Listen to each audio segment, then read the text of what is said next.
And 3 set point.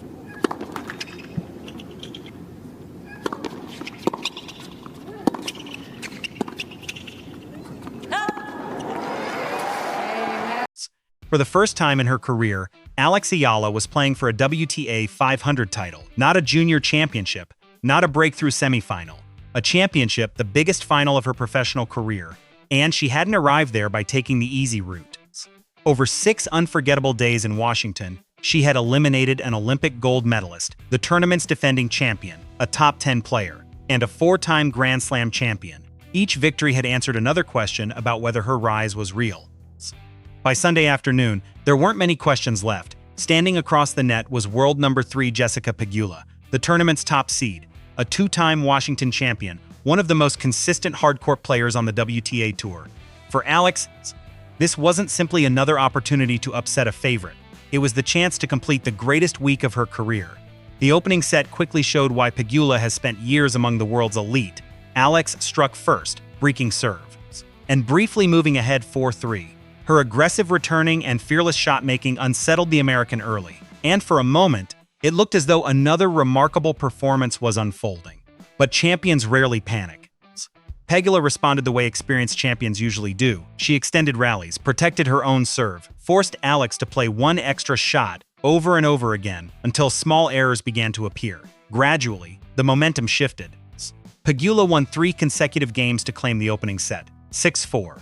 It was the first time all week that Alex found herself trailing after playing some of her best tennis. Many players might have watched the match begin slipping away. Alex didn't. If Washington had demonstrated anything over the previous week, it was that falling behind had never been the end of her story. She had recovered against Jung Chinwon. She had erased a 4-game deficit against Leylah Fernandez. She had found completely different solutions against Alina Svitolina and Naomi Osaka. Every challenge had required another adjustment. The beginning of the second set suggested another one was coming. Alex stepped closer to the baseline on returns. She attacked Pegula's second serve with greater conviction. Her forehand began landing deeper, forcing the American to defend instead of dictate. The change worked almost immediately. She earned an early break, held comfortably, and moved ahead 2-1. For the first time since the opening games of the match, the energy inside the stadium began changing. The momentum was no longer flowing toward the tournament favorite. It was beginning to move back toward Alex Eala. Then, everything stopped. Dark clouds gathered over Washington. Rain started falling across the William H.G. Fitzgerald Tennis Center. Within minutes, lightning moved into the area. Tournament officials had little choice. Play was suspended. The biggest match of Alex Ayala's career would not continue that afternoon. Instead, the final was postponed until Monday, August 3 at 9 p.m. Eastern Time, which meant fans in the Philippines would be watching again at 12 noon on Tuesday, August 4, Manila time. The scoreboard would remain exactly where it was. Pegula leading by 1 set, Alex leading 2-1 in the second. Nothing else would remain the same, because after an overnight interruption, players don't simply continue a match. They have to rebuild it. Momentum had disappeared from the scoreboard. The question was whether it had disappeared from Alex Eala. When play stopped, the biggest question wasn't when the match would resume. It was whether the interruption had changed the match itself. Because overnight suspensions don't simply pause momentum, they erase it. Everything both players spent nearly an hour building suddenly becomes uncertain. The timing that felt automatic has to be found again. The serve that was flowing naturally must be rediscovered. Even emotions change after a night away from the court. By the time Alex Eala and Jessica Pegula return, they won't be walking back into the same atmosphere they left. They'll be trying to recreate it. That makes the delay just as much a psychological battle as a physical one. Before the rain arrived, Pegula had been doing exactly what has made her one of the most consistent players on the WTA Tour. She never rushed. She never chased spectacular winners. Instead, she slowly took control of rallies by asking one simple question: can you hit one more ball? Again and again, Alex was forced to play that extra shot. The longer the exchanges became, the more the rallies tilted toward Pegula. Her depth improved. Her first serve became more reliable, and her ability to redirect pace gradually pulled Alex away from the aggressive positioning that had earned the early break. That's how she recovered from 3-4 down in the opening set. She didn't overwhelm Alex. She slowly squeezed the match back under her control. That's what great hardcourt players often do. They don't win matches in 5 spectacular minutes, they win them over dozens of disciplined rallies. But the beginning of the second set suggested Alex had already found another answer. Instead of allowing Pegula to dictate from the center of the court, she began stepping forward much earlier. Her returns landed deeper. She attacked second serves with greater conviction and looked far more willing to finish points on her own terms. Most importantly, she stopped allowing Pegula to settle into predictable patterns. That adjustment changed the rhythm of the match. An early break followed, then a comfortable hold. Within minutes, Alex led 2-1. It wasn't a huge lead, but momentum in tennis is rarely measured by the scoreboard alone. It lives in body language, in confidence, in the feeling that one player has started solving the puzzle, while the other is still searching for answers. At that moment, it felt as though Alex had discovered something. Then the rain arrived. For spectators, it looked like a delay. For players, it was something far more complicated. It was a complete restart. Long interruptions affect every player differently. Some return sharper because the extra rest allows them to recover physically. Others struggle because the rhythm they spent an hour building disappears overnight. Tennis players often describe rhythm as something you can't manufacture on command. It develops point after point, game after game. Once it's broken, rebuilding it can feel like starting an entirely new match. That's why overnight suspensions are so unusual. The scoreboard stays exactly where it was, everything else changes. Both players sleep. Both coaches spend hours reviewing video. Both teams adjust tactics. The emotions that existed during the second set slowly fade. When play resumes, neither athlete is reacting naturally anymore. Both arrive carrying a new plan. That's why Tuesday's match may look nothing like Sunday's. The interesting question is which player has shown a greater ability to restart under pressure. Recent history offers a fascinating answer. Against Zheng Qinwen, Alex rebuilt the match after losing the opening set.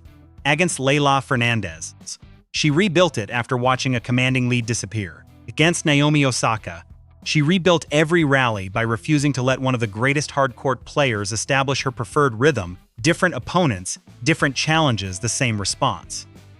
Alex never appears trapped by what happened 5 minutes earlier. She rarely carries frustration into the next game. Each point becomes its own problem to solve. That quality may matter more after an overnight suspension than any tactical adjustment. Because when the players return, yesterday's momentum won't automatically return with them. Someone will have to create new momentum from the very first point. And by Tuesday morning in Manila, neither player would be continuing the same match. They would be starting a new one. By the time Alex Ayala walks back onto the court, the story will no longer be about the rain. It will be about what this week has revealed. Because reaching a WTA 500 final isn't something that happens by accident. You don't eliminate an Olympic gold medalist, a defending champion, a world top 10 player, and a 4-time Grand Slam champion through luck. You do it by proving, round after round, that your level belongs there. That's exactly what Alex has done in Washington. Long before this tournament began, people were still asking whether Wimbledon had been an extraordinary fortnight or the beginning of something much bigger.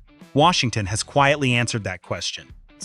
Every opponent has presented a different challenge, every match has demanded a different solution, and every victory has pushed Alex one step closer to joining the very group of players she has been defeating. That progress is now visible in the rankings.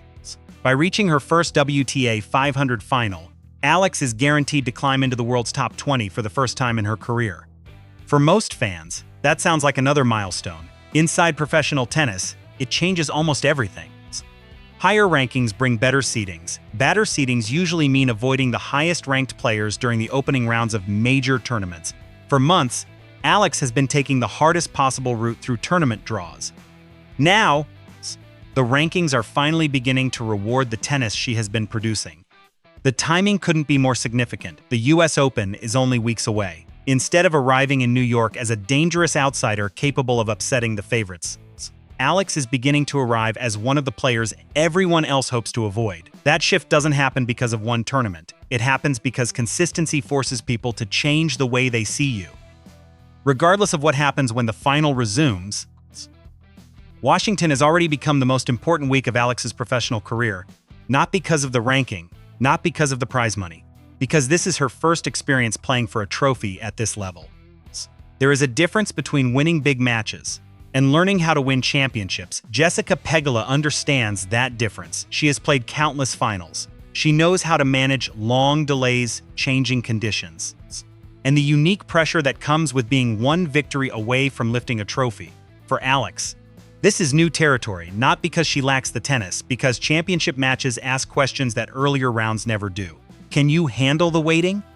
Can you reset after momentum disappears? Can you perform when the finish line is finally in sight? Those lessons cannot be learned in practice. They can only be learned in finals. That's why this match matters far beyond Washington. Every champion eventually faces an obstacle that has nothing to do with the opponent standing across the net. Sometimes it's an injury, sometimes it's expectation, and sometimes it's simply waiting. Alex Eala has already shown that she knows how to fight through deficits. She has shown she can solve different opponents, adapt under pressure, and refuse to panic when matches begin slipping away. But Tuesday asks a different question. Not whether she can come back, not whether she can beat another elite player, whether she can walk back onto the biggest court of her career, nearly a day later, and rebuild everything she had started. Because when play resumes, the scoreboard will still read exactly the same, the match won't. And if Alex Eala can solve this challenge as well, Washington may be remembered not only as the week she reached her first WTA 500 final, but as the week she proved she was ready to compete for many more.